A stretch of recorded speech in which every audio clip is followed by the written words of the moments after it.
UFC 297 in the books, and Dricus Du Plessis became the first South African ever to have a UFC title strapped around his waist. He took out Sean Strickland by split decision in the main event. We have a new women's bantamweight champion. Raquel Pennington took on Mayra Bueno Silva and beat her by unanimous decision. Upsets for Mike Malott, who got defeated by Neil Magny. Chris Curtis, Marc-Andre Barriault fought to a split decision.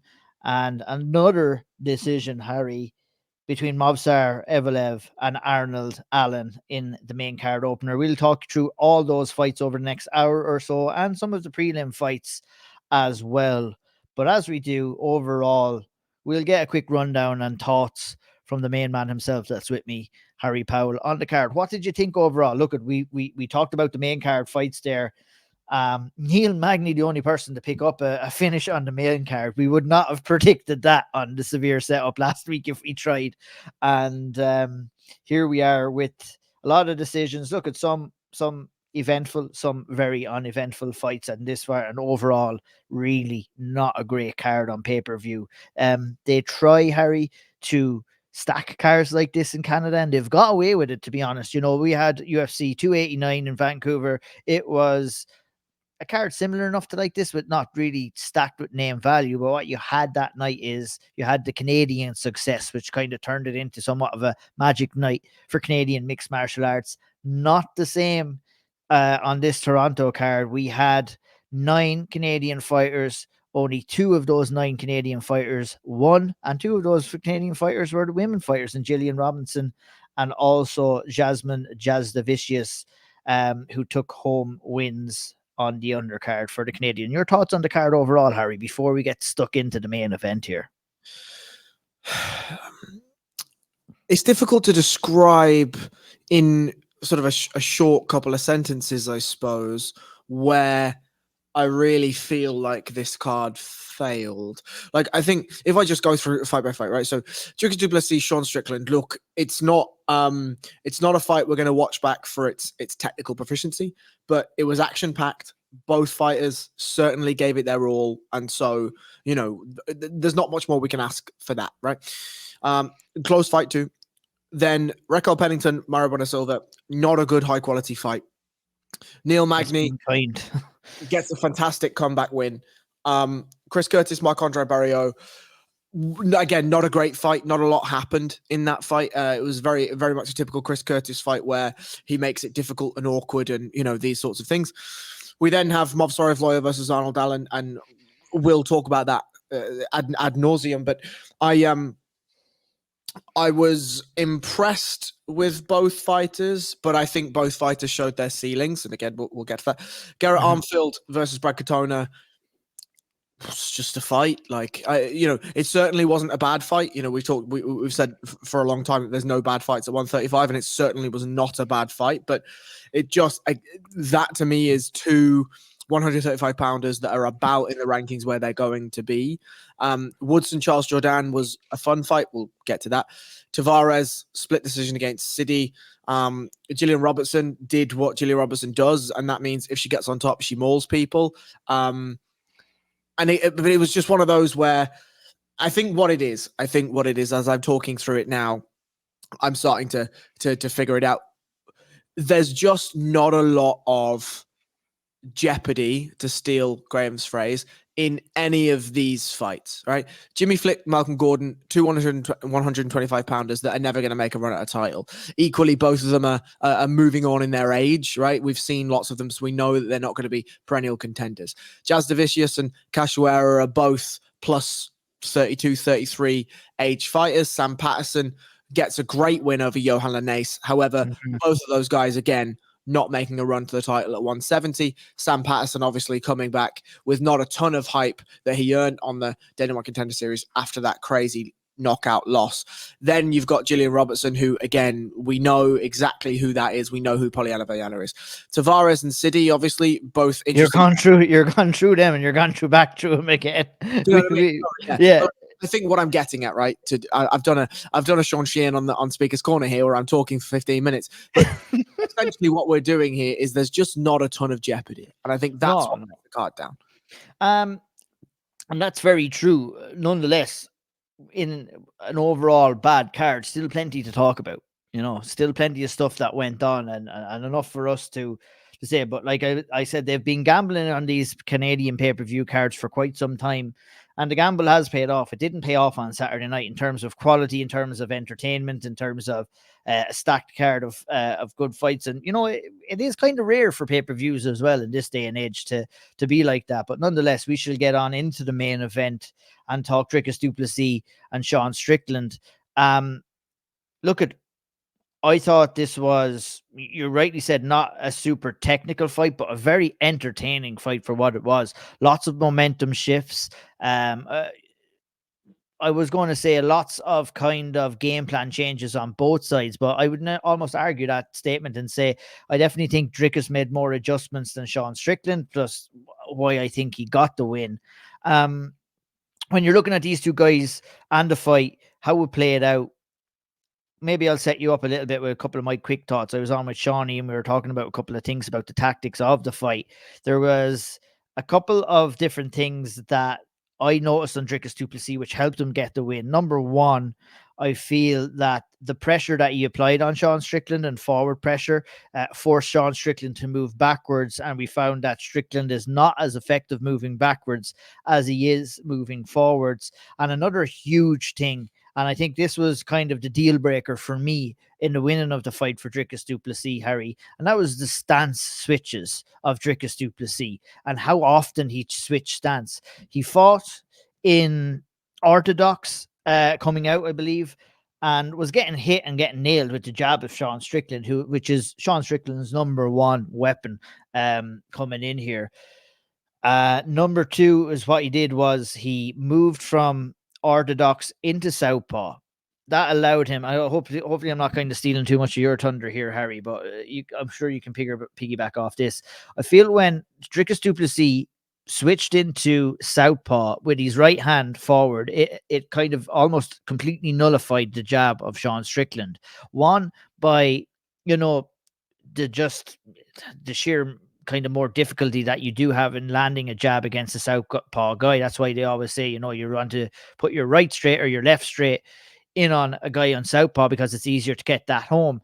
What Dricus Du Plessis did by going into southpaw was it allowed him to hand fight. It allowed him to paw away the jab of Sean Strickland. It allowed him to kind of gain a little bit more distance and awareness of that jab as well. And I think that Sean Strickland didn't really adjust to that. And he looked like a guy who wasn't expecting and wasn't able to kind of figure out Dricus Du Plessis any time that he went into southpaw stance. And he changed stances, Harry, in this fight, Dricus Du Plessis, so many times, like an abundance of times. I'd love to go back and even count, but it's like sometimes he was switching stances here mid-combination, and that kind of ekes on the facts that you were kind of speaking about what modern mixed martial arts is and how the sport is going to develop in 2024 coming in and over the next number of years as well, in terms of, obviously extreme levels of cardio is going to be necessary for you to compete at an extreme level. And I honestly think stance switching is going to be absolutely huge. Number one, to combat jabs, but also number two, to combat calf kicking as well. And it's something that I thought Dricus done so very well in that main event on Saturday night. What were your thoughts? So Dricus, to me, won the fight because he made it a mixed martial arts contest, right? He was able to, outside of all the things you've already mentioned, I think the only thing that I'd really begin to nail in on is two things. The first is that he forced Sean to think about takedowns early, right? When he did get the takedown, okay, he didn't keep Sean on the ground for really any significant amount of time during the fight, but he forced Strickland to immediately be aware of the range battle. What does Sean Strickland like to do? Well, he always likes to push forward. He likes to be able to keep his feet relatively close together. He likes to shell up in that Philly shell that he enjoys, and he likes to throw the jab off. Well, in round one, he did that beautifully. That jab was eating Dricus Du Plessis alive in that first round. Dricus was not able to figure out the ranges. He wasn't able to land the low kicks. He wasn't able to get the body kicks off. And he wasn't able to figure out the timing of that jab because it was just so cultured and it was just so wonderful. And then the second rounds, third rounds, and fourth rounds, what we saw was Dricus made a conscious decision to do a number of things. The first was to stance switch. The second was that if he was going to throw, he made sure he threw at the very, very, very end of his ranges. That, or he was all the way in. Right? It was either that he was throwing at the very extremity of the end of his punches, the very end of his range, or he would kick, level change, and get inside. I think the low kicks were really hurting Sean Strickland in the later rounds. And when we saw that immediate takedown, yes, Sean popped up immediately. But what we saw very quickly after that is Sean's reluctance to immediately then step back into that boxing range that he is so comfortable in. That was a meteoric win for Dricus Du Plessis, because from there, he then had more time to set his stance switching. He had more time to land those right hands. He was able to bait Sean into jabs and throw that dipping overhand right or the dipping overhand left. He was able to find the left body kick. And all in all, that started to total up against Sean Strickland, who until sort of the fifth round felt a little bit shell-shocked, felt like, fuck, I can't get my jab working. That teep isn't keeping him away. I'm not able to stop the low kick flow. I'm not able to re-land low kicks as aggressively as I wanted to. If I do land a jab, I can't find the right hand immediately after it. And so it took Sean Strickland a little while until the fifth round, which I think was a very close round. It took until that fifth round for Sean Strickland in that first minute or two to almost throw hell to leather and say, fuck it, I'm going back to that jab and I'm going back to those exchanges. But I was very, very impressed with Dricus Du Plessis' ability to differentiate between adjustments in game plans. Absolutely. That was something that, like, I didn't give Dricus enough credit for before this fight. I picked him to win. I thought it was simply by what you said, making this fight a mixed martial arts fight and threatening with the takedowns. I thought he'd do it a little bit more than he would, but it was enough, really, to be honest. And he was having success in rounds 2, 3, 4 with what his game plan he was doing. Did you see Dricus trying to set up high kicks at the end of his punches? I got to read that, you know, what he was trying to counter doing is what Sean Strickland does so well, is he'll use his Philly shell to kind of get out of the way of punches, which works excellently in boxing. When, you know, you get out of the way of punches, you're not going to be having anything else come your way. But he does leave his guard down a little bit, and that's the style of the Philly shell. And I thought that Dricus was throwing up that high kick once or twice. It wasn't really happening. Sean was seeing it enough, but it's definitely a read that I got, that I feel he was trying to kind of catch Sean at the end of his punches with a kick. Dricus was to try and kind of, you know, bait him into. That's the idea. Why do you throw wild punches? Why do you throw wild hooks? Well, you do that to try and get the opponent moving in a direction that you want them to move it. You know, Conor did it so well with his kind of capoeira style kick to get fighters moving towards his left hand. You throw a right hook, you want a fighter moving to your left hand. You throw a left hook, you want a fighter moving towards your right hand. So that's why you normally see sometimes kicks, sometimes body kicks. You know, you're using those shots to try and find the direction that you want your opponent to go in. And I kind of got a couple of reads throughout, and he kind of bailed on it after a while. He tried it maybe 3 times in the fight, I believe.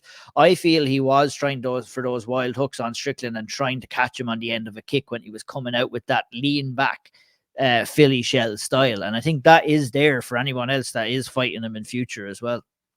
I agree. I think the thing that I also really liked from Dricus was his ability during combinations to mix up attacks with the wrestling, right? So he might throw a jab, drop levels and shoot a takedown, or fake a takedown. He would then throw a level change and come up top with a left hook. He would throw a low kick and then try and level change. He would throw a high kick and then try and level change. He will throw a level change to then go to a high kick. And so, as we said, sort of at the apex of this, both of us, we said he made this a mixed martial arts fight. And that's one of the reasons why he did so well. And I feel like it was those abilities, where a lot of fighters get rhythmic with when they start to find the wrestling. It's at the end of combinations. It's 1-2, level change, go in. It's you blitz into the pocket like a Neil Magny and then find your way into takedowns. But Dricus was offering so many different looks before and after punches with the grappling that Sean just couldn't get settled, right? And I think that is of massive, massive credit to Dricus Du Plessis. Really, really good stuff. Absolutely. For me, if we were to talk about Sean Strickland and what he could have done differently, Harry, simply the only thing that I could kind of send over to you, and maybe you can piggyback off it, is that more variety. We need more variety from Sean Strickland. If the jab isn't working, you've got to go with something else. But what we were seeing with Sean Strickland all night, and it's something that worked against Israel Adesanya, but that was a guy who was willing to fight on the back foot against a front foot fighter in Sean Strickland. But Dricus Du Plessis wasn't going to play that game. And we kind of got a little bit of an insight into when plan A isn't working for Sean Strickland. He doesn't really have a plan B. And his plan A was just to get off that jab and that straight hook, or that straight right hand, and then maybe throw an odd hook in afterwards. And it just simply wasn't working in rounds 2, 3, and 4 for me, as effectively as he probably would have wanted it. And his lack of urgency, which we only seen in round 5, and we had Eric Nixick in the corner at the end of round 2 saying, we need more urgency, Sean. The end of round 3, we need more urgency, Sean. And the end of round 4, we need more urgency, Sean. They weren't happy with what they were seeing in the corner of Sean Strickland either. What were your thoughts on his performance and what he could have done better? Well, I completely agree with Eric Nixick, right? Like, I think what's likely Sean's best asset is also one of his worst flaws, is that his A game works really, really, really well, right? And why did we not see a level change from Sean Strickland? Why did we not see harsher angles? Why did we not see different feints? We didn't see any of it. Do you know what I mean? And yet here we are expecting him to defend his title. Like, that's really, really, really hard to do, And so, look, when you get to Sean Strickland's sort of the curvature of his career's arc, you don't see fighters adding a ton of extra wrinkles and bolts to his game, right? And it feels to me, from what we know about Sean outside the cage, that he is somebody that doesn't change often, And so I do wonder, is that just who Sean Strickland is, right? Do we expect to see him adding anything new? I don't think we do. Can Eric Nixick drag it out of him? I'm not sure he can. If he's in his face for 3 rounds in the corner, asking him for more, and we get exactly the same until the 5th round, I'm not sure that anything changes necessarily. Yeah, I'm the same myself. I don't think anything does. Is like, I didn't ever foresee Sean Strickland becoming this long reigning champion in the middleweight division. But look, he was close. It was close. How did you score the fight? So I had rounds 1 for Sean Strickland, obviously. I then had 2, 3, and 4 for Dricus Du Plessis. Me too. And then I really went back and forth on the 5th round, but I felt like Du Plessis did enough, and so I gave it. Ooh, interesting. Yeah, that's fair. I had it rounds 1 and rounds 5 for Sean Strickland, and 2, 3, and 4 for Dricus. But look, it's a close fight, and look, we must stress the importance of the difference between close and controversial. And 2 of them can be entwined a little bit too much on social media. But look, at those people will exist, and they'll say what they have to say. Just putting it kindly. Right, let's talk about what's next for the middleweight division, Harry. Sure. What do we want for Dricus Du Plessis next? A couple of options have been floated about. Obviously, the return of Israel Adesanya is a big one that gets the juices flowing. We have Alex Pereira, obviously. We have Khamzat Chimaev.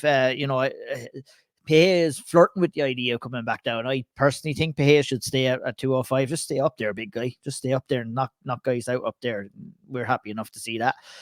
We also have Mr. Khamzat Chimaev that's in the mix as well. For you, who do you feel Who do you want, maybe, and who do you think is going to get the next title shot?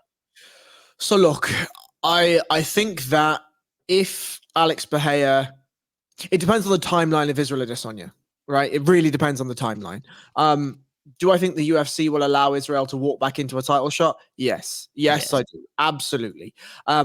Do I think that Israel Adesanya wants to walk back into a title shot? Yes, I do. Dricus Du Plessis knows that the biggest star in that division is Israel Adesanya, and so the biggest pay-per-view numbers will come from Israel Adesanya, right? So the most likely candidate in 2024 Ultimate Fighting Championship, it's Israel Adesanya, right? Mm-hmm. Do I want that to happen? No, not really. I would like to see some more movement in the division. I think if Khamzat Chimaev fights Dricus Du Plessis, he likely beats Dricus Du Plessis. And so we then have somebody that is very much a potential long-time title holder. And that's very interesting to me. I would love to see Khamzat Chimaev versus Israel Adesanya. I would love to see that. I'd love to see Khamzat Chimaev versus Sean Strickland, frankly. I do think that Khamzat runs through both of those people, but I would like to see the fights, right? One thing I would love to see, just as an aside, with Khamzat Chimaev is some more activity. He needs to fight some middleweights, number one. He hasn't fought a middleweight yet. And we're talking about him in a title shot. It's like there is no bother. The UFC will absolutely put Khamzat Chimaev. No, I would say that. But in argument, I'm all with you, and I'm generally with the idea of getting a division moving as well, Harry.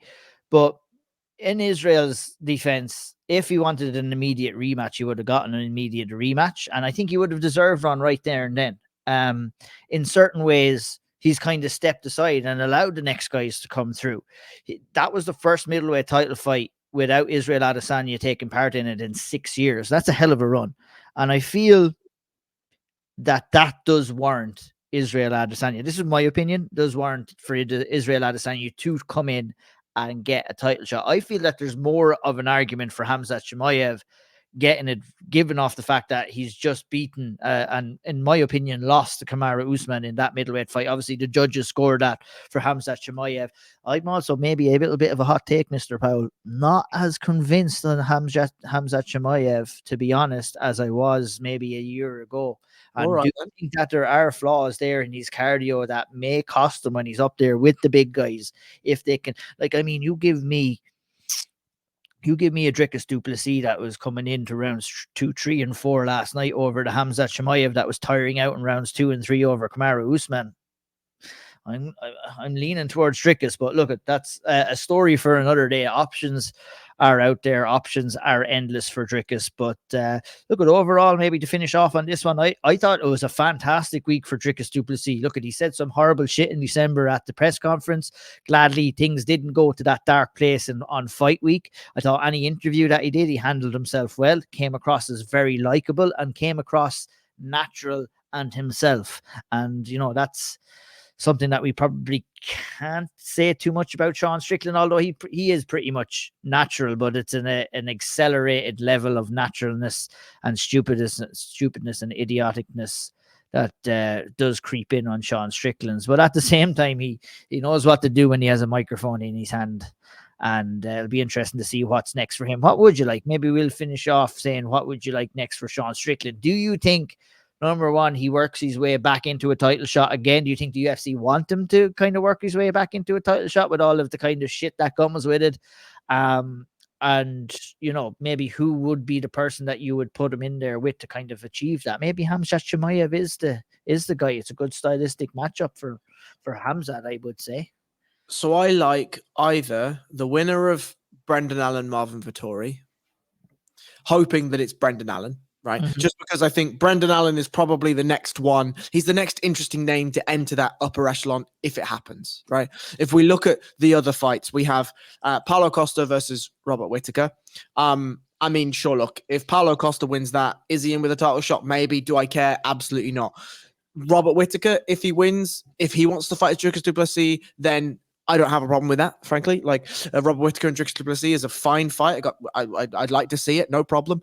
But then you have Brendan Allen, right? This fantastic run that he's currently on. He's a young guy. He's an interesting guy. If he beats Marvin Vettori, can we see him in and around the title picture, maybe, possibly. So he would need one more after Marvin Vettori, and maybe that one more is Sean Strickland if Sean wants to take a little piece of time out. If not, I really like the Khamzat Chimaev fight. It's absolutely in and around what the UFC will do. Those guys will talk mad shit to each other, right? Mad shit. And then Dricus can take the Israel Adesanya fight if he wants. He can take the winner of Whittaker and Paulo Costa if he wants. He can take a Jared Cannonier if he wants. Do you know what I mean? Like, there are options there for him. But yeah, I have no problem with Sean fighting either the winner of Brendan Allen, Marvin Vettori, providing it's Allen, or Khamzat Chimaev. No problem. Indeed. Interesting to see what will happen in the middleweight division. But we shall move on to the co-main event. Raquel Pennington defeated Mayra Bueno Silva by unanimous decision. If you were to go back and you were to listen to the Severe Setup last week, if you were to go back and listen to maybe myself on the big podcast last week and what Harry said as well, we kind of portrayed our feelings on how this fight would go, and it actually played out exactly as we portrayed them, and that was if Raquel Pennington can weather the early storm and get out of the second round, she is going to be in the driving seat if this fight is going to go all 5 rounds. And that's exactly what happened here, Harry. It was a poor quality fight, a pure quality title fight. And fair play to Raquel Pennington. She's a victim of circumstances here, but we kind of shot all over this fight and then went back and kind of gave her flowers, and she deserves her flowers. A person that's 10 plus years in the UFC, been fighting the best of the best, and fair play to her. But we have to be honest in our assessment of this one, Harry. It wasn't a pretty sight to behold. Look, we can be both very happy for Raquel Pennington. She's won a title. She's got the payday. She will get a payday in her next performance. And I couldn't be happier for her for exactly that reason, right? She deserves this. She's been in the fight game a long time. And so this sort of win is exactly what you're looking for somebody like Raquel Pennington. That still doesn't mean I had to enjoy the fight. That still doesn't mean I thought either fighter fought well, right? Exactly as you said just at the top there, she was in some tough spots in those first 2 rounds, had her back taken in both of those rounds, was fighting off chokes in both of those rounds. Neither of the chokes that she fought off was really fight ending. Mayra Bueno Silva didn't have proper chest to back control. The one where Raquel Pennington was standing, Raquel Pennington did a very good job to lean her weight forward to make it hard for Mayra Bueno Silva to engage her lats and really pull that choke back through that jaw. And then the other one, Raquel Pennington had her jaw inside. And look, I imagine Mayra Bueno Silva has a hell of a squeeze, but I don't think it's enough to force Raquel Pennington to tap to a strangle over the jaw. And so, you know, you have to score them, right? They are legitimate submission attempts, but I'm not scoring them in a way where I'm sat there like, fuck, she might tap to this, you know, like that was never really in my mind. And other than that, Rocky Pennington just did what she does best. She stuck her forehead in Mayra Bueno Silva's chin and she forced her to the mat. And when she was on top, she did some nice top pressure. She landed some good ground and pound. She beat her up a bit on the feet. She was far harder in the damage exchanges than Mayra Bueno Silva was. And she wore Mayra Bueno Silva out. And rounds 3, 4, and 5 were pretty dominant for Raquel Pennington. And take nothing away from her, I think that was exactly what the game plan was, right? It was to ride out those first 2 rounds, take as much energy away from Mayra Bueno Silva as possible, and then in those 3rd and 4th and 5th, just take over. And I tell you what, credit to Pennington's gas tank, because she was supremely conditioned for this one. Absolutely conditioned and also experienced to know that you just can't go in there. And we'll talk a little bit about that in the next fight as well between Neil Magny and Mike Malott as well. You cannot go in there and go at 100 miles an hour and expect to be at the same level of performance. It just comes down to somebody having that championship experience, someone having that fight veteran savvy, and someone that when I'm saying that, I talk about Raquel Pennington and someone who doesn't have it in Mayra Bueno Silva. And that's just exactly what happens when two of those kind of styles clash. A tortoise versus a rabbit is how I describe that fight, and that's exactly how it was, and the tortoise won in the end. Not too much else to break down about this fight, Harry, honestly. I mean, tactically Raquel Pennington just kind of waited for her opportunity to kind of jump on Mayra Bueno Silva when she felt her kind of draining or wanting in the fight. There wasn't really any great game plan, only that, Raquel Pennington wanted to close the distance and clinch, and Mayra Bueno Silva kind of somewhat foolishly obliged her in some certain of those positions as well, which, I mean, separate and look to strike there. That's what you'd be hoping in that, but it's... Ralph Ragnick, he described Manchester United once as needing open heart surgery, and I think that's what the women's 135-pound division needs right now, Harry. Let's be real, and I think this fight sadly was, with all due respect to both women, kind of a real highlight on what this division is right now, and it's poor quality, and it's probably up there with one of the worst divisions, if not the worst division in the UFC right now, and that's taking the middleweight division's crown. What does this division need, Harry? What do we need to kind of inject a little bit of life into this division, or is there any hope at all? So if we just have a very, very quick look at the topology rankings, sorry, Shawnee, the topology rankings for 135, right? Raquel Pennington, fantastic win streak, 6 wins in a row, right? Wonderful. Juliana Pena ranked number 2, just lost. Irene Aldana has gone 3-1 in her last 4, fair play. Mayra Bueno Silva obviously just lost the title shot. Caitlin Vieira, 3-1 in her last 4. Holly Holm, no contest in the last one. Penny Kianzad, 2-1 in her last 3. Misha Tate, 1-2 in her last 3. Carol Hosa coming off a loss. Julia Avila coming off a loss. Macy Chasson coming off a loss. Jermaine Durandamy fighting for the first time in 4 years. Jocelyn Edwards has just lost. There's so little momentum in anyone in that division that it's very, very, very hard for you to then say, cool, this is the person we're putting our stock behind. This is the person we're going to expect to build. We're looking at number 15 for Alen Perez as one. I'm going to have to stop you there. I was going to stop you at Jocelyn Edwards. That's enough. Yeah, it's bad. It's poor. It's poor right now. And look at what's next is probably Juliana Pena versus Rocky Pennington. That's likely what the UFC are going to go for. But I mean, it doesn't really get the juices flowing, does it, Harry? I mean, I'd much prefer Irene Aldana versus Raquel Pennington. It's not a fight that's happened in a long time. 2019 was their first fight, and Rocky Pennington won with a split decision. Obviously, they were supposed to fight in the middle of 2023, but Aldana was rebooked, and so yeah, I kind of wouldn't mind to see Aldana. She's coming off a win. She's high in the rankings. She absolutely beat I can't remember who Aldana just fought. Who was it?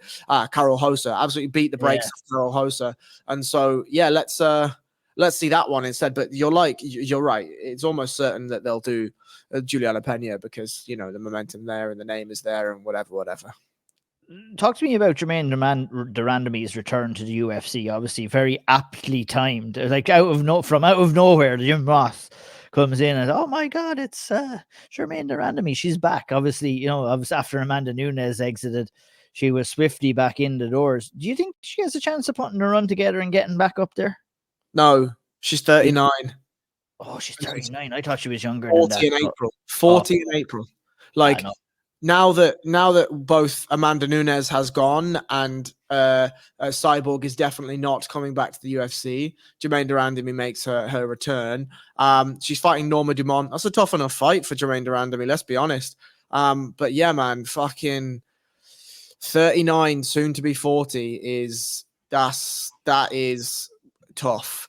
Like, she'll be fighting in the same month that she'll be turning 40. And this is a lady, we mustn't forget, this is a lady that doesn't just have a 10-4 MMA career. She has a storied kickboxing career, right? So this is not your average 39-year-old lady with 14 MMA fights. This is a storied veteran of the fight game.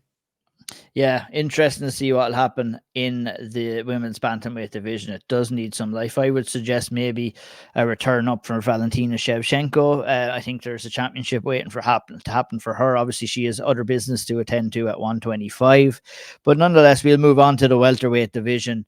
and the fight between Neil Magny and Mike Malott. I'm just going to bring you straight in for this one, Harry. What did you think of this? It was a classic case of what we talked about again, as someone going out there and blowing their wad, and you're talking about a very experienced fighter against a very inexperienced fighter. And when we get that, sometimes this can happen.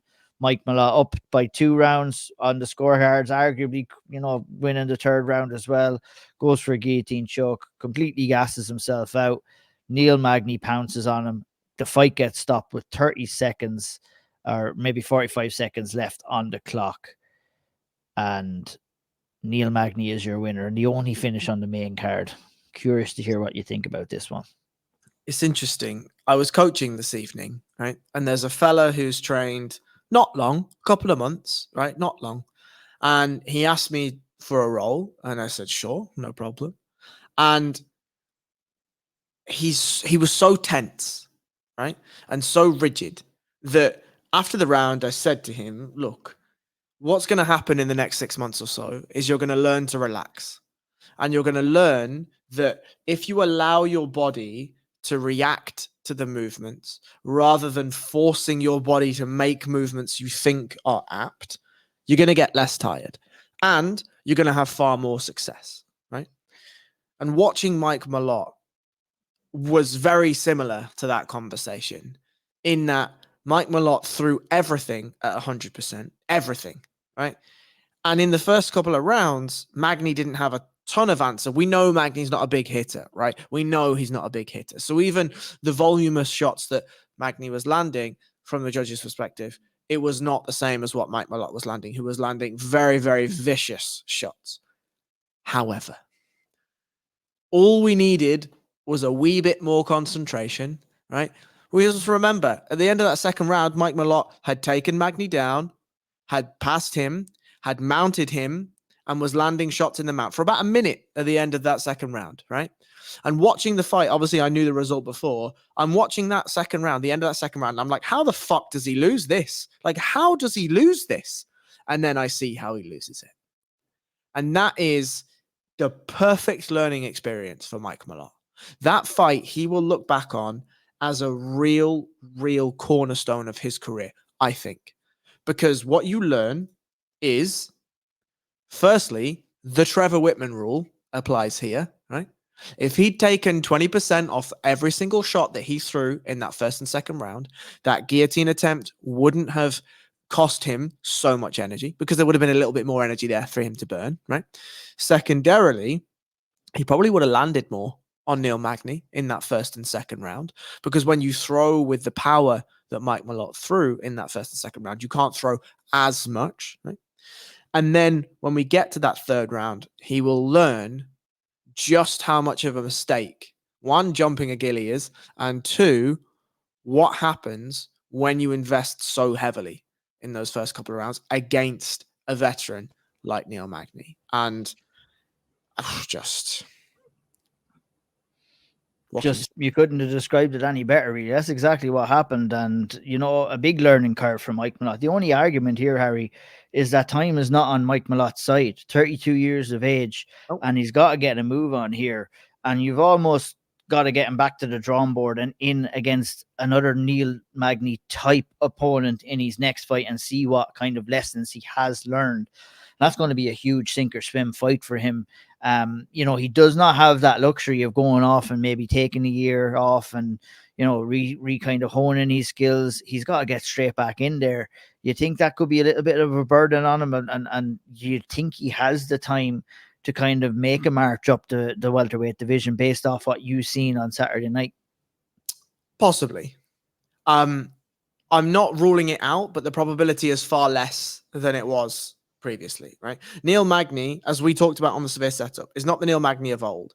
And in this fight, in the first and second round, there was glimpses of Neil Magny not quite being the old Neil Magny, really rushing into the pocket with just sort of really unfamiliar movements, getting caught up in ranges that he didn't used to get caught up in. The reversal of wrestling exchanges wasn't as good as it used to be. Now, look, Mike Malott is obviously a very powerful man, very muscle-laden. He looked very, very strong in some of those exchanges. But Magny getting just tripped and bullied a little bit in some of those grappling exchanges was odd. The guard wasn't really there from Magny. Like, it was, we're looking at an old Neil Magny, and Mike Malott still found a way to lose, right? So, go on. What a man, Neil Magny, though, to even, fathom that level of awareness and calmness to kind of come back in that situation. And when he was given the opportunity, Harry, he absolutely jumped on it, as you would expect Neil Magny to do.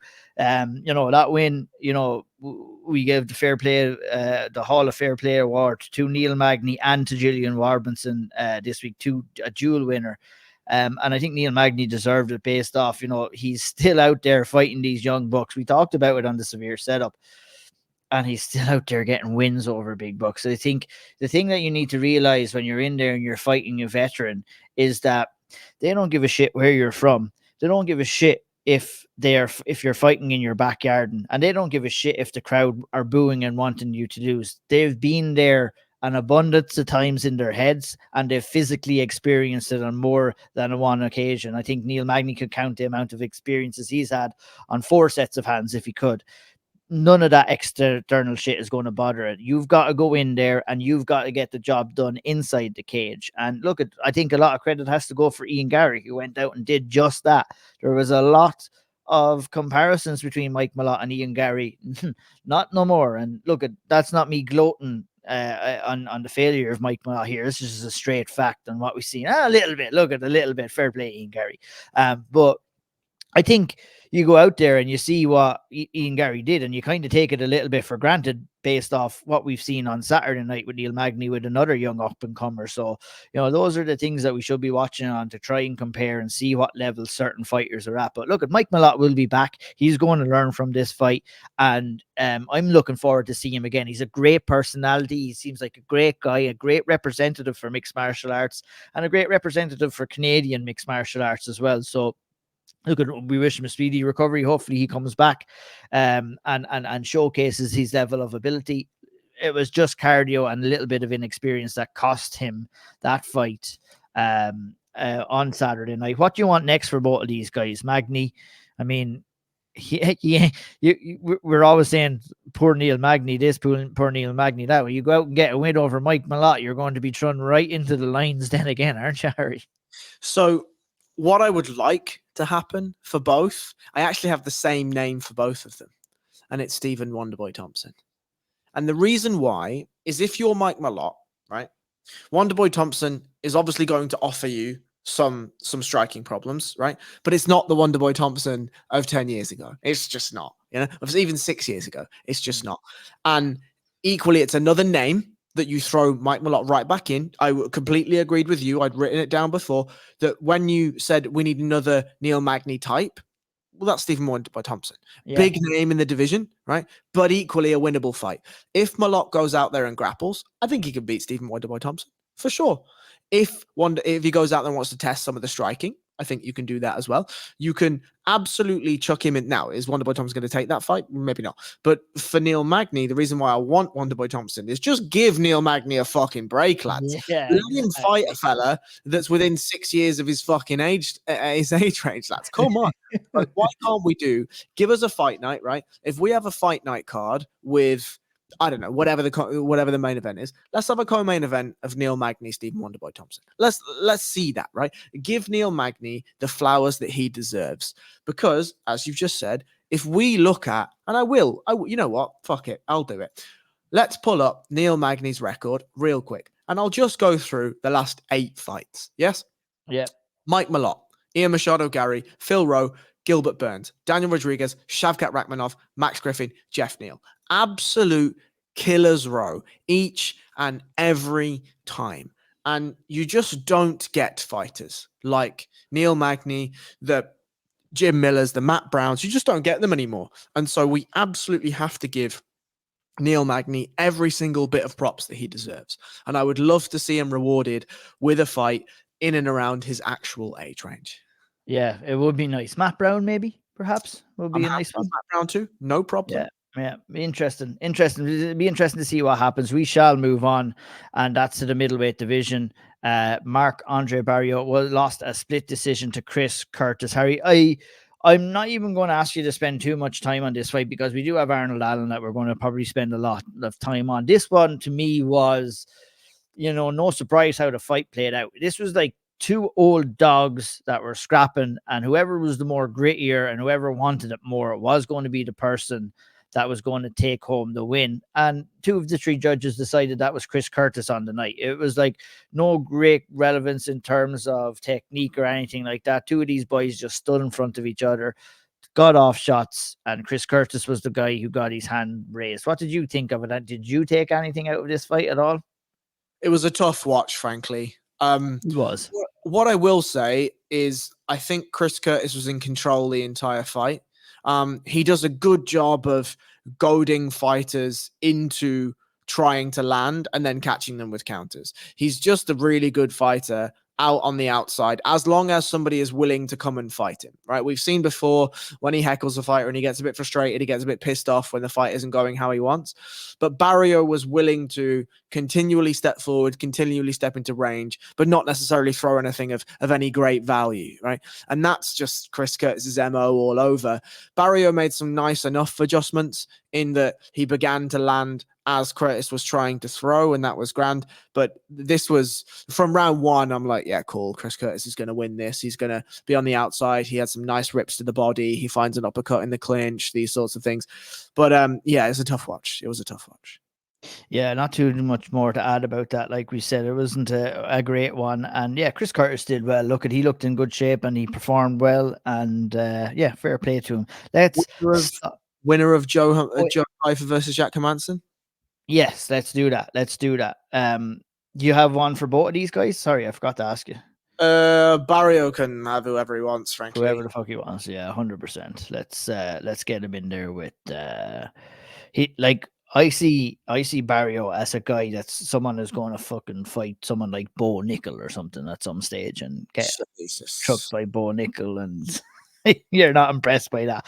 But let's go on and see how impressed you are of the featherweight fight between Movsar Evloev and Arnold Allen. Lots to talk about in this one, Harry. Let's first of all talk about the performance of both of these guys.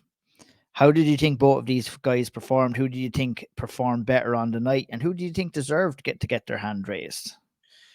I think we saw the ceiling of Arnold Allen.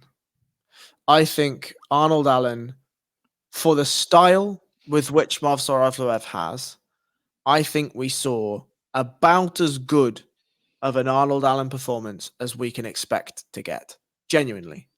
And that's why I come in here and I don't have a huge amount of vitriol to give to his performance, because I genuinely think that was about as good a performance as he can give at this point in his career and with the skill set that he has. He did an okay job at stuffing some takedowns. He did an okay job at getting back up. In the third round, he did a much better job at stuffing takedowns. But if we look at it, if we look at the method he was using to get up or the method he was using to get out of those exchanges, it was a lot of explosive Granbys. It was a lot of explosive hip thrusts and get-ups and these sorts of things in order to try and break grips. Now, Evloev looked fantastic in terms of following the hips and rolling, and looked okay in the striking too. But in terms of Arnold Allen's side, maybe you hold a slightly different opinion, but when it comes to this fight was always going to happen for Arnold Allen. And It was about when it happened and how he looked when it happened. And this was the big test. The big test was the grappler that can actually strike and that will actually grapple sequentially. And it was Movsar Evloev, and it went how it went, you know? How did you score the fight? So, watching it back, I watched it twice. Because I watched the first one and I scored round 3 to Arnold Allen and I scored round 1 to Arnold Allen. Yes, me too. That's my score. Cool. And round 2, I scored to Movsar Evloev. Pretty handy. However, because in round 2, it was when he clipped Arnold with the big right hand and the left eye started to swell and whatever. When I looked at because I watched it the first time, right? And as I was watching it, I scored round 1 to Arnold Allen. And then, as you do, like, in the bottom left-hand corner, the tweets pop up with the scores of the media members and whatever. And all of them said, handy 10-9 for Evloev. And I was like, wait, what the fuck did I just watch? I was like, I'm pretty sure Arnold Allen was circling nicely in that southpaw. He was changing stances a lot. He was making angles, and his jab was working well. I'm like, he stuffed some of the takedowns. The takedowns he did get, that did land, he popped back up quite nicely. Yeah. I don't like Evloev looked decent. Don't get me wrong, he had a nice jab, nice teep, but I didn't think he'd done enough. And then round 2, I was like, yeah, cool, that's another Evloev round. No problem with that. And then I agreed with all the judges on that third round, which was, I think he won the third round pretty handy. And I thought Arnold Allen was flat out robbed in this fight, to be honest. I think flat out robbed. I think anyone who's scoring that first round for Evloev, I would ask them, what are you scoring? Like, he took his back and tried to take him down, and Arnold Allen did so well to kind of combat that. You're not scoring those exchanges, and if you were to score those exchanges, you're probably going to be leaning towards a little bit Arnold Allen, the way he was escaping and getting back up to his feet and landing some elbows. It was beautiful. Round 2, I thought, Evloev did well to get back into that round, but round 3, which really frustrated me, because why didn't we see this Arnold Allen in round 1 is my argument. Why didn't we see this level of kind of aggressiveness, number one, willingness to win?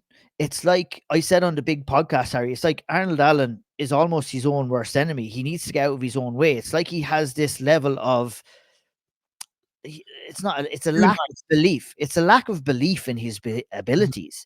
It's and it kind of comes across a little bit in his personality as well. And what he said after that big win he had over Dan Hooker, when he came out and said, well, I probably don't deserve the title shot after that. No, you don't. You go out and you fucking bark and you say you need that title shot.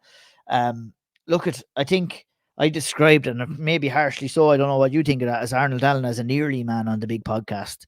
And that's the kind of the way his career is shaping. And it pains me to say that, because I feel you said that he fought to the level of his abilities.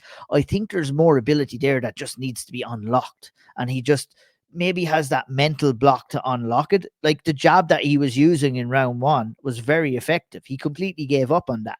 He gave up on his forward movement and his aggressiveness in round 2. And then everything kind of came back into shape in round 3, and one that he won rather comfortably.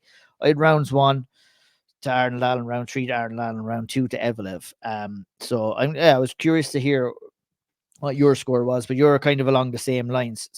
Next question that I have for you, the sequence in round 2 with the knees. What did you think of that sequence and how it was handled? So I just want to piggyback off what you said. Go ahead. Sorry. The reason why I said that's the best Arnold Allen we're going to see is because I don't believe he's going to make the mental hurdle work. For sure. It's completely understandable. Yeah. Right? And so I think, and to the point, I just like when I watched round 1, I was like, fucking hell, he's looking all right. But what it is that's a very tentative approach. He is so aware of that takedown in rounds 1 that the jab is so prominent because it's safe. Right. Mm-hmm. Just from a technical viewing, what I saw is that forward presser was always matched with Arnold Allen dropping his right hand. His right hand was always by his thigh because he's down blocking. He is ready to down block immediately, the moment that Evloev starts to throw. And he just so happens to be able to work that down block into a really nice cultured jab, as we've spoken about ad nauseum on this podcast, the big podcasts all over SevereMMA. A jab, when it's up here right by your jaw, you can see it coming. The shoulder starts to rotate, the elbow rotates, the fist rotates, and so many fighters are used to seeing jabs come from that specific plane of range. When you're throwing it from the hip, it's much more difficult to see. And so Arnold was using it so effectively, both at a down blocking range and then throwing the jab. Lovely. I think he got a bit tired in round 1, mentally tired, because he was concentrating so hard and he had to fight those takedowns pretty hard. When we got to the second round, to me, and that'll lead me into the knee. The knee for me was a little bit of a mental lapse. Can talk to you a little bit about that, like mental lapse and that over concentration on the takedown? Do you think it even needed to be there? Because he was so strong in those clinch and those grappling exchanges that he was basically nullifying any attack. And that's what we need to kind of define here. I feel is that a takedown is just a change of position. It's not an attack.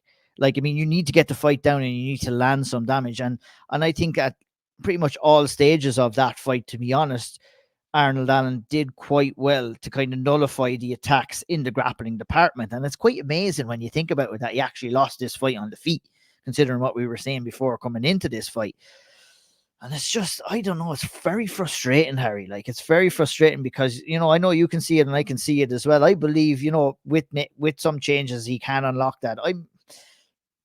I'm not saying that he will or he won't. I'd be leaning more so that he won't. He's kind of probably has his core set of skills and it's going to be very hard to change those set of skills. And at this late stage of his career, it's going to be very, very hard to change that mentality as well. You know, there's a fine line, like I said on the big podcast, between cockiness and confidence. But when you merge those two together, you need to have cockiness and confidence in your ability if you're going to compete as an elite level fighter in the UFC or anywhere, really, to be honest. And if you don't have that, you're going to struggle. And I think that's what we were seeing with Arnold Allen. Now, hopefully, I'm piggybacking off you. There's lots of piggybacking going on, and this is an interesting conversation, though. I did lead you up onto the knees. I'm not sure if you have anything else to say about that before we talk about the knees as well and that sequence of events in the second round. But I mean, curious to hear your thoughts. All I'll say is Max Holloway takes a moment to look at a camera and look at a board and scream, "I'm the best down boxer in the UFC," as he's beating the brakes off a fella. You'll never catch Arnold Allen doing that. No. Alexander Volkanovski will happily chat to Islam Makhachev while he's on his back trying to choke him. You'll never see Arnold Allen do that, right? I think that you're completely right, and I won't just rehash the points that you've made, but the problem with Arnold Allen is a mental block and not a skills block, I don't think. Yeah. On the knee, I think it came from a lack of concentration. Right? I think it came from a melding of positions, a moving of positions. I saw that somebody asked Marc Goddard on Twitter, and Marc Goddard gave a good answer of why he made the moves that he made, why he made the decisions that he made. Well, he made them because the rules were different. The rules are the old rules in Toronto. And if those knees had landed in Nevada or California, they would have been deemed all legal. To me, in 2024, Harry, to be in a situation where we have fighters that are fighting in different states and different parts of the world under different rule sets is absolute madness to me. The other kind of things you have to worry about as a fighter when you're getting in there and getting prepared, to have to kind of worry about what way you should be training and what rules are existing in one place and the other. Like, why cannot we not have a universal set of mixed martial arts rules that are followed by everyone? That's not the problem of the fighters. It's not the problem of the referees, the officials, or the judges that are taking part in these fights. That's the problem of the commissions, and they need to get that shit sorted out, in my opinion, because it's just not good enough in this day and age to have different sets of rule sets in different parts of the world. And it just adds confusion, adds this kind of, you know, controversy that doesn't really need to be there in these kind of fights as well. And I mean, you could also argue the fact that why don't we make grounded knees legal in the first place, and you don't have this argument whatsoever. But, you know, that might be a larger conversation for another day, Harry. I think that if we, as we always do, if we relate this to football, if you're 1 week playing in the Premier League, right, and you play by those rules, and then you go to the FA Cups and you've got a game in the FA Cup and the ref's like, "No offsides today, lads." What the fuck are you talking about? No throw-ins. What the fuck are you talking about?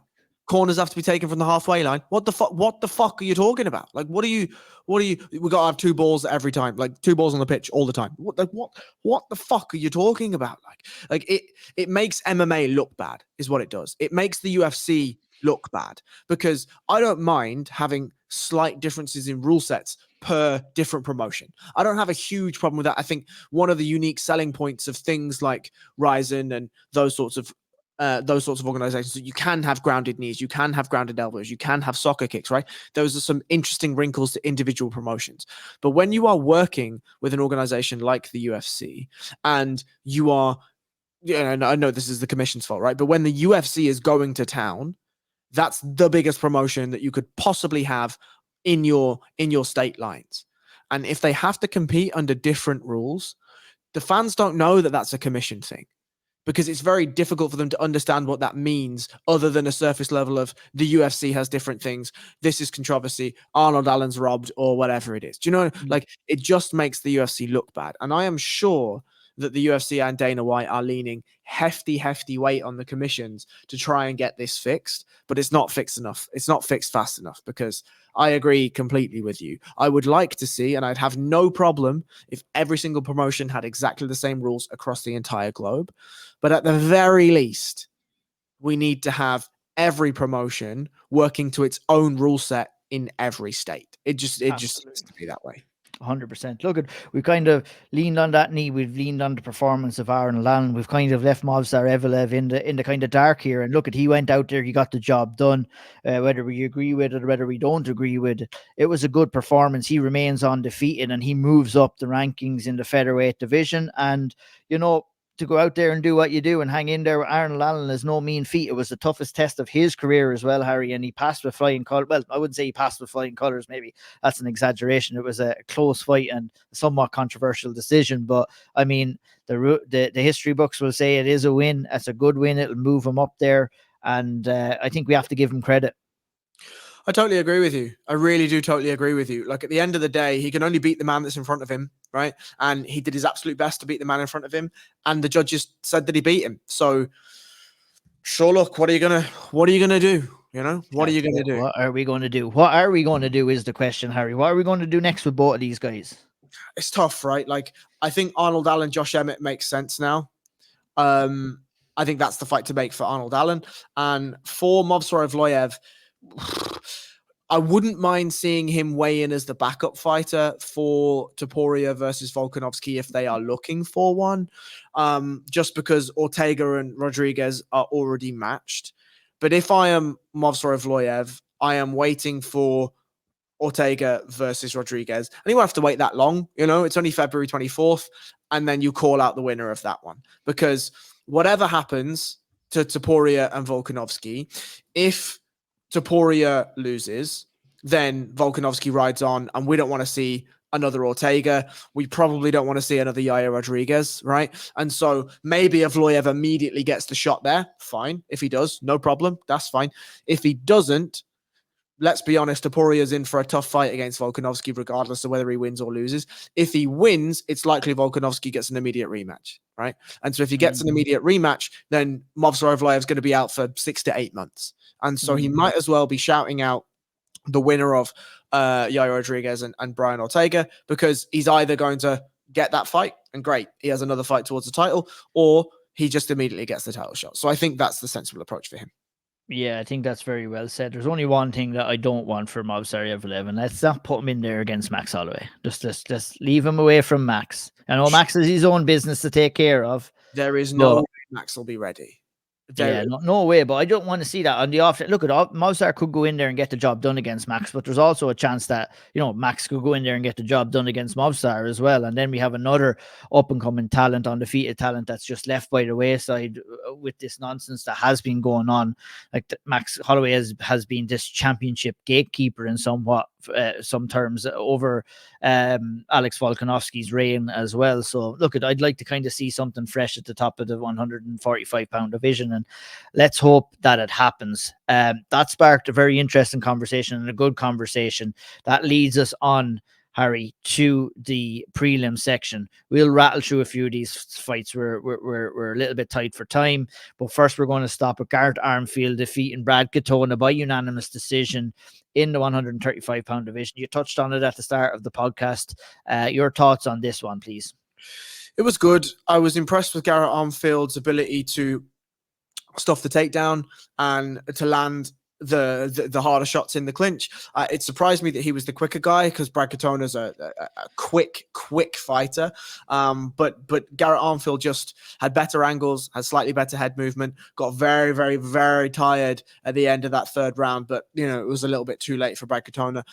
You got to feel for Brad Katona, frankly. Like, you really do. That guy is a very, very, very good fighter. And he's just coming up in a division that is full of very, very, very, very, very good fighters. And, time's not on the side of Brad Katona. Frankly, no, the time on the side of Garrett Armfield. But, I was impressed with both fighters. I thought it was a good fight, a solid fight, good performance by both. And, fair play to him. One thing that Brad Katona always kind of struggles with, and it was a common theme throughout his latest run through the Ultimate Fighter and in the finale as well, is letting go of his shots.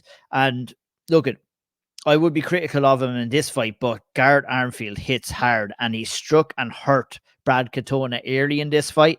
And I think that kind of laid out the blueprint for Brad Katona throughout the rest of the fight, not to really engage too much in the strike. And he tried to close the distance, put him up against the fence, make it dirty and gritty. It almost worked. It was a unanimous decision, 29-28 in all three judges' scorecards. But, there could have been another night maybe that if Brad pushed on a little bit more in another round, he might have got another round and the win there, but it was not to be for the Winnipeg/Dublin man. And look, it's disappointing. He comes in, he fights. Look, we've talked about Garrett Armfield on occasion, but there's going to be a lot of people who are tuning in that are not going to have a clue who Garrett Armfield is. And basically, he's got a win off a guy who has a name in Brad Katona. And I feel, after working as hard as what he did to get to the UFC, I think Brad Katona maybe deserves a little bit better than that, especially coming off the Ultimate Fighter and winning that fight or winning that tournament again. What's missing for Brad Katona, Harry? You said he's unlucky. Is it just the fact that he's in a shit hot division right now, or you think there's something that he could bring to the table that might turn his fortunes a little bit here? You're on mute. I'm on mute. You're on mute. I agree with you completely that he's a very, very, very well-built man. And it feels like there's power in those hands and power in that body, because when you see him hit takedowns, he hits them with high amplitude and he hits them really, really nicely. But I agree with you that he's susceptible to take a shot and then shells up a little piece. And I don't know how you fix that. I don't know how you, because that's not a technical thing at all. He's in a shit hot division because he's going to get hit. That's just what's going to happen at 135. You're going to get hit, you're going to take some shots. And so I don't know what you do to fix that, to be honest, because you can't really match him down. There's not a ton of matching down in the 135-pound division, right? Everyone's pretty fucking solid there. Is there fights that Brad Katona can win? Absolutely there is, without a shadow of a doubt. But you're going to find Garrett Armfield is roughly the level of the 135-pound division, in and around that 30 outside the top 15, and that's a tough spot for Brad Katona to be in for sure. Yeah, absolutely is. It'll be interesting to see what is next for Brad Katona. But what's next for us, Harry, is the fight between Sean Woodson and Charles Jourdain. Split decision for Sean Woodson in this fight, although that decision did confuse the ref in the aftermath, who raised the arm of Charles Jourdain by mistake. A little bit of calamity of errors there. But look, at this fight was, to me, Charles Jourdain just couldn't figure out how to get on the inside of Sean Woodson. He's too big, he's too long, and he's too awkward, and he's just such a good fighter on the outside. And Charles was trying all fight to try and get in there on the inside. And to be honest, he didn't achieve that whatsoever. And he's lucky to even have gotten one of the scorecards here in this fight. In my opinion, I don't think it was even a split decision at all. Curious to hear what your thoughts are, Harry. I agree. I think the difficulty here, when watching it from the angle that we have on TV, it's relatively obvious that a lot of the shots that Jourdain was throwing, although he was throwing with a lot of power, a lot were hitting the arms and the shoulders and the elbows of Sean Woodson rather than were catching him clean. When we were talking about the severe setup, and I said I really, really like Sean Woodson because he can box and he's long and he fights like he's long. It's this performance that I wanted to see, right? There was some really, really, really nice angle changes, straight right hands, really nice footwork changes, some nice stuffing of takedowns, some good reversals in the clinch. He even took Charles Jourdain down at the end, and Charles Jourdain mistakenly jumped to Gilly, and we know what happens from there. But just all and around, it was a cultured Sean Woodson performance, and I was really, really, really impressed. I really, really like his style. I'm not sure that he makes a great run at any titles or anything like that, but he is a very, very, very fun specialist. And if you put him in with the right names, and I have the right names, if you put him in with the right names, you have some really fun fights in the UFC for sure.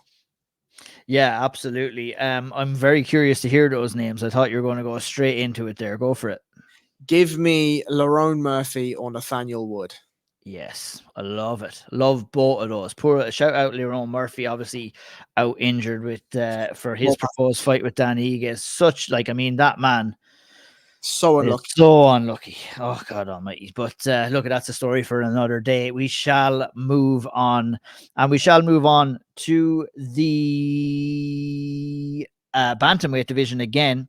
Ramon Taveras defeated Serhiy Sidey by split decision. This was a rematch of Dana White Contender Series, a fight where Ramon Taveras missed weight. And guess what? He missed weight badly for this one as well. And I thought that was the first mistake I think that Serhiy Sidey made was taking this fight. I mean, 1 pound, 2 pounds over is understandable, but when you're 3.5 pounds over, you got to be asking yourself a few questions. Serhiy Sidey, it's his UFC debut. He probably wanted to take the fight. He probably fancied his chances coming in here, and it was a close fight, a gritty fight.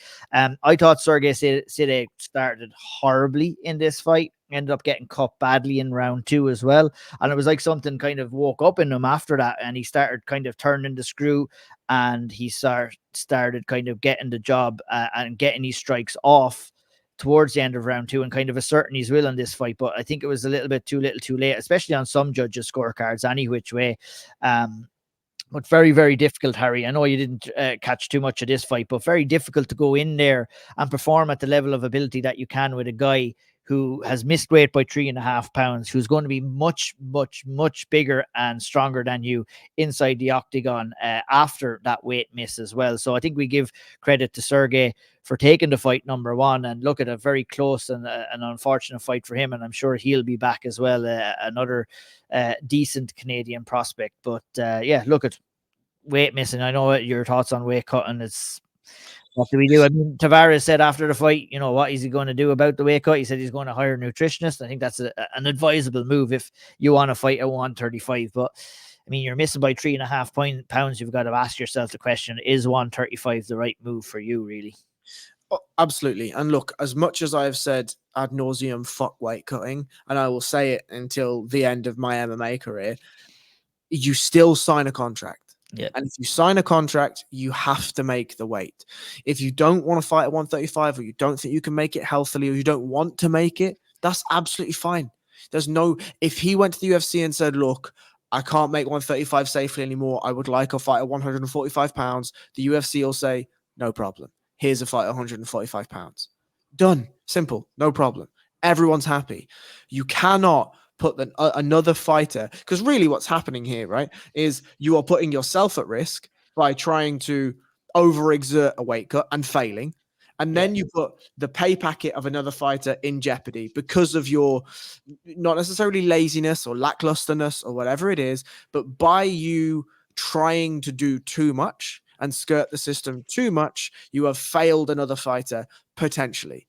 Now, that fighter took pity on you and allowed you to continue to fight, okay, at a slightly different purse, but he won that fight. And so he still gets his pay bonus. And what does he fucking care about 20% lost when he still gets his extra 50%, whilst Serhiy Sidey walks away with a 20% bonus, but no other 50%. That's a rough old deal for Serhiy Sidey. And so, fuck weight cutting, but if you sign a contract to fight at a contract weight, you have to fight. You have to make that. Absolutely. You got to do. I'm not even going to ask you what's next for these guys, very young in their UFC career. And to be honest, I didn't see anything to make me think that, we're seeing any kind of major kind of guys who are going to make any moves up that division either. So we'll leave that to the next one. What we will do is we will talk about Gillian Robertson and Polyana Viana. Speaking about weight cutting, Harry, I mean, Gillian Robertson found out on Thursday about this fight that was not going to be at the proposed weight of 125, or maybe it was 115 pounds actually. That was, yeah. This fight did take place, I believe, at 120 pounds. Polyana Viana kind of made her camp aware on Thursday that she was not going to be able to make weight. They figured shit out behind the scenes. I think Gillian Robinson might got have a percentage for that as well. But what did you think about the fight and how it played out? Another, Polyana Viana had some good moments on the feet, but she was very worried about the takedown. And you know what? She had just right to be worried about the takedown too, because when Gillian Robinson did get it down, Robertson, I should say, she did a lot of damage and she got the finish in round 2. Just a mauling, an absolute mauling on the ground. This is the thing that frustrates me and hurts me to no end with Gillian Robertson is how unbelievably good she is in one single area of MMA and how unbelievably poorly she has progressed in every other asset of MMA. When it comes to her bottom game is nowhere near as good as her top game. She tries to do jiu-jitsu.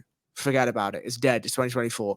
When she's standing, there have been improvements, right? But the head movement is still a huge problem. The footwork is still a huge problem. The defensive capabilities are still a huge problem.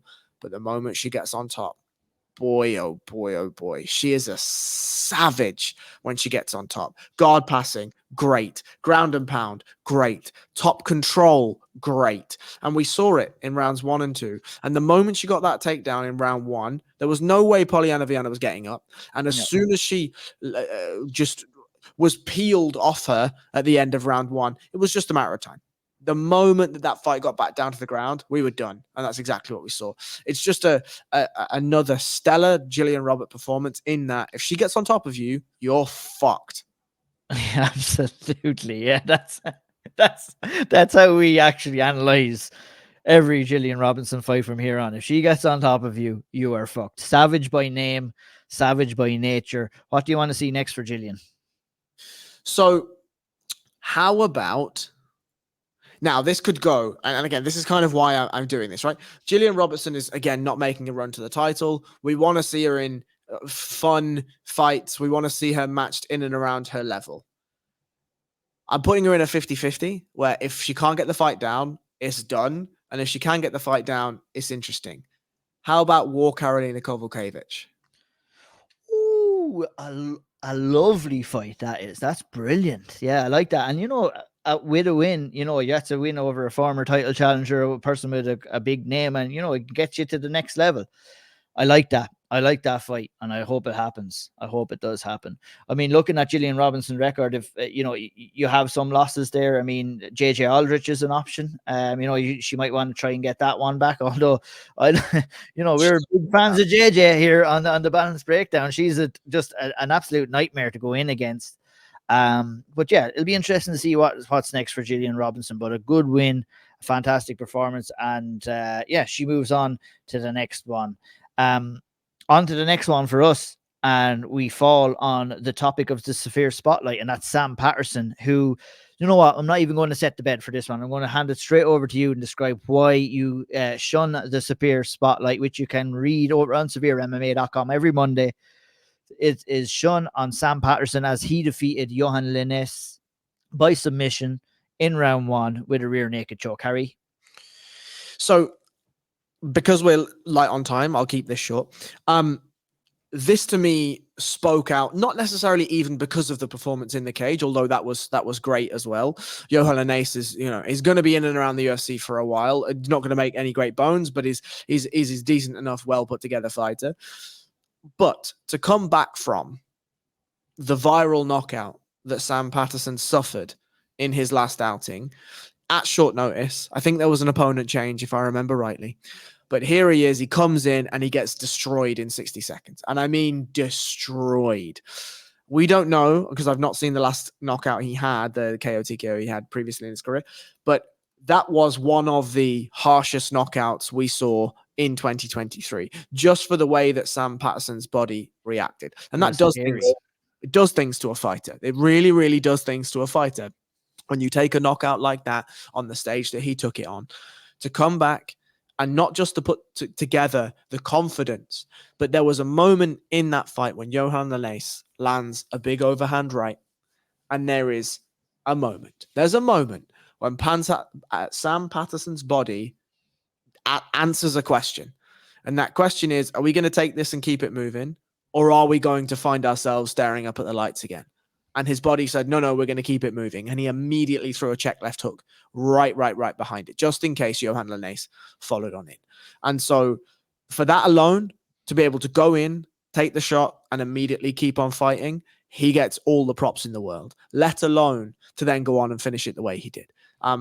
If you would like to go and watch it, please do. If you'd like to go and watch it, please do, obviously. If you'd like to go and read my article about it, please do. It's on the SevereMMA website. What I would like next for Sam Patterson is Billy Goff. Nice.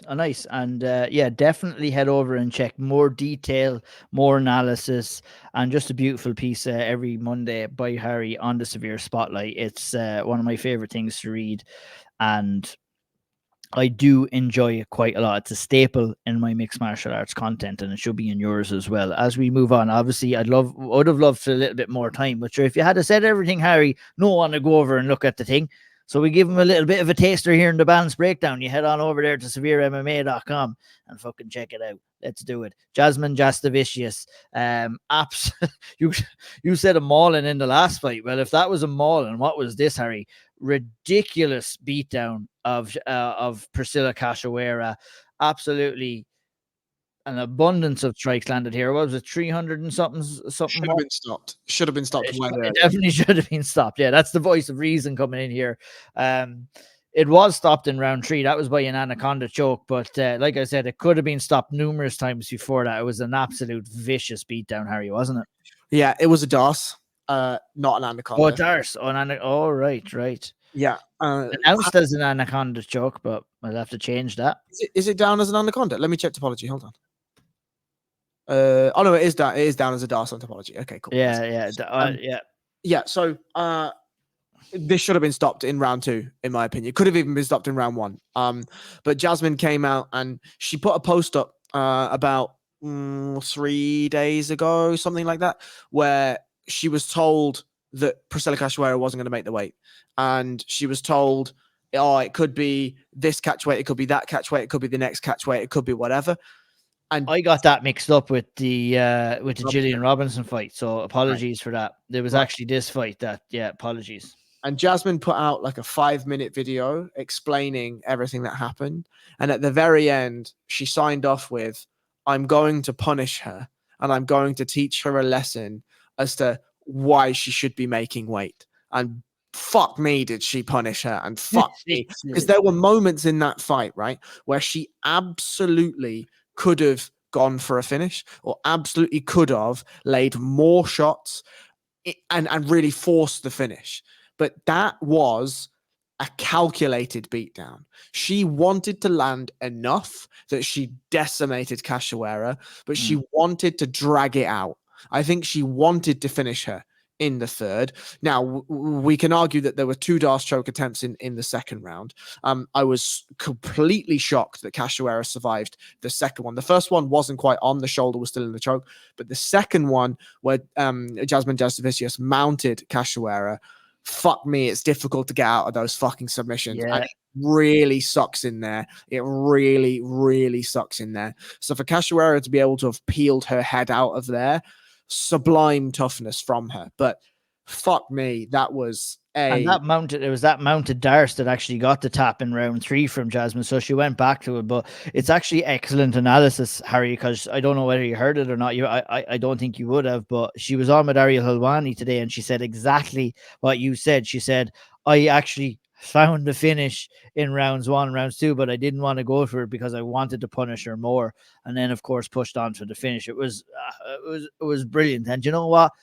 big up the girls, big up the Canadian women who took home the only wins on the night for Canadian mixed martial arts. So fair play to the two of them. That is Jasmine Jasudavicius, Gillian Robertson. For Jasudavicius, who do you want to see her in there next with, Harry? I know they're coming off losses, but Jasmine Jasudavicius, time is not on her side, right? And so if we're going to make a run, we need it now. What about Talia Santos? Boom, let's do it. Sign it off. Get it done. Let's have it on the next Canadian event, which hopefully is in driving distance of this man right here. The last fight of the night I'm going to cover real quick. That is Jimmy Flick versus Malcolm Gordon. And the story of this fight, Harry, I know you didn't get a chance to catch it, but basically the story of this fight, good sir, was Malcolm Gordon was fired up. He was ready to go. He was singing. He was clapping everybody's hand on the way in. He was feeding off the early energy of the Toronto crowd, but he could not put those emotions to the side when the cage door locked, because he fought at 150 miles an hour. And unfortunately, we know what happens when you fight at 150 miles an hour. You know, I asked Mike Malott, the gas runs out eventually, and that's what happened here. Look, Gordon dominated round one, dominated Jimmy Flick from bell to bell in round one, and just simply gassed out coming into round two. And Jimmy Flick, very, very opportunistic, allowed himself to be taken down, worked into an armed triangle, had actually a regular triangle choke locked in at one stage, moved over into the armed triangle, and it was all over. Malcolm Gordon left disappointed, but look at Jimmy Flick is not that good. Malcolm Gordon, I feel, with his emotions in check, you know, maybe he's a guy was a little bit emotional and fighting look at he was born, I think, and raised in Calgary, but I think does reside in Ontario now. Would consider this a hometown fight for himself, and kind of got caught up in the moment a little bit. He'll be disappointed because Jimmy Flick is a guy that you can beat if you go out there and implement a good game plan. And you know, Jimmy Flick was out there calling his jiu-jitsu game the best in the UFC after the fight, which was a statement and a half, to say the least. But look, at fair play to Jimmy Flick. He got the job done, probably saved his UFC career. But that's it. That's a wrap for the UFC 297 breakdown from myself, from Harry. Thank you all for listening. Look, at not the best one, but I thought we broke it down well. I thought there was a lot of good talking points, and I mean, we did go on a lot longer than I thought we did, but it was all interesting, all worthwhile. Harry, thanks very much, man. Any final thoughts before we go? Fair play to us. We win the Fair Play Award. We got fair play to the award of us, Johnny, if you're listening. Ian Nail and Harry Powell. Let's do it. We'll catch you all next week, guys. Don't know what we're going to break down next week. Maybe not at all. I don't know. We'll figure out something. Take care. Bye-bye then.